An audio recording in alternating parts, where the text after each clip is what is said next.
Selamat pagi, Assalamualaikum warahmatullahi wabarakatuh. Nama saya Medivi Rizkyanda. Saya pembicara kedua dari tim oposisi Sekolah Tinggi Pariwisata Trisakti. Terima kasih atas kesempatannya. Di sini saya akan menyanggah pernyataan dari tim pemerintah dan melanjutkan argumentasi dari pembicara pertama saya. Sebelumnya saya akan menyanggah pernyataan dari tim pemerintah yang menjelaskan bahwa masalah yang dihadapi kelompok lain belum tentu mendapat pembelaan. Membela kaum yang terdiskriminasi bukan berarti tidak membela kaum lain.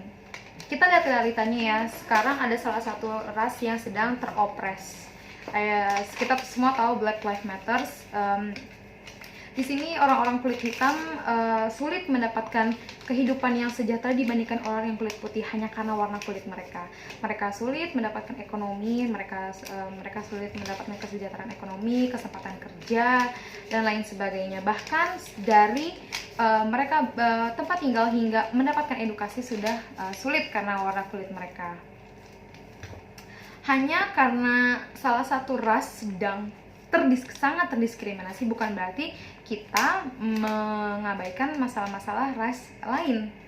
Jadi sebagai kesatuan manusia sudah sepatutnya kita membela ras yang tertindas. Semua ras tertindas, semua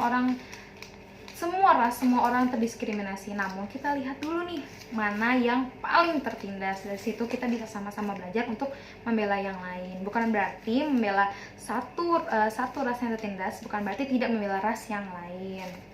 Untuk apa kita merasa tidak dapat pembelaan hanya karena ras yang lain mendapat pembelaan gitu ya guys.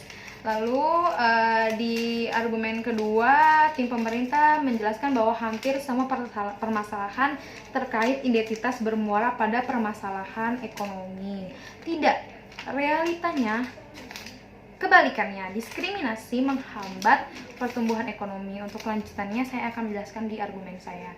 Lalu ketiga, sekat-sekat perjuangan antar golongan sehingga gerakan sosial tidak efektif. Pembelaan kaum terdiskriminasi dapat mengedukasi nih agar tidak rasis. Di sini tim pemerintah menjelaskan bahwa apabila diskriminasi identitas itu tersekat-sekat perjuangan antar golongan sehingga gerakan sosial tidak efektif. Kebalikannya, ketika kita membicarakan tentang gerakan sosial, diskriminasi adalah salah satu hal sosial yang terjadi di realita kita sekarang ini. Jadi kita harus menyelesaikan diskriminasi ini untuk mendapatkan gerakan sosial yang sejahtera. Apa dengan pernyataan ini Anda setuju dengan diskriminasi adalah bukan masalah yang penting untuk dibenahi? Sangat tidak etis apabila Anda merasa tersekat-sekat dengan golongan yang sedang didiskriminasi. Lalu saya akan kembali ke argumen saya. Di argumen saya ini kami sangat tidak setuju dengan mosi. Kenapa? Pertama, akar permasalahannya itu pada di diskriminasi, bukan pada di ekonomi.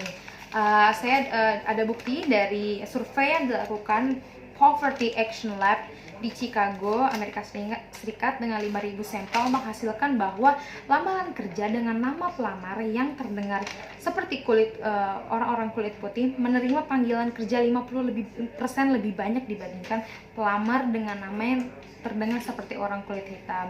Dari situ kita bisa lihat permasalahannya itu bukan di ekonominya tapi di diskriminasinya. Bagaimana bisa orang-orang yang namanya terdengar seperti orang kulit putih mendapatkan kesempatan kerja lebih banyak dibandingkan mereka yang namanya terdengar seperti orang kulit hitam? Itu adalah diskriminasi, bukan pada ekonominya. Karena di sini tujuannya adalah mensejahterakan ekonomi, mensejahterakan kehidupan semua orang. Lalu kenapa ketika mereka sedang mencoba untuk mensejahterakan ekonomi mereka harus didiskriminasi dari kesempatan kerja itu tadi? Sangat-sangat disayangkan. Lalu yang selanjutnya adalah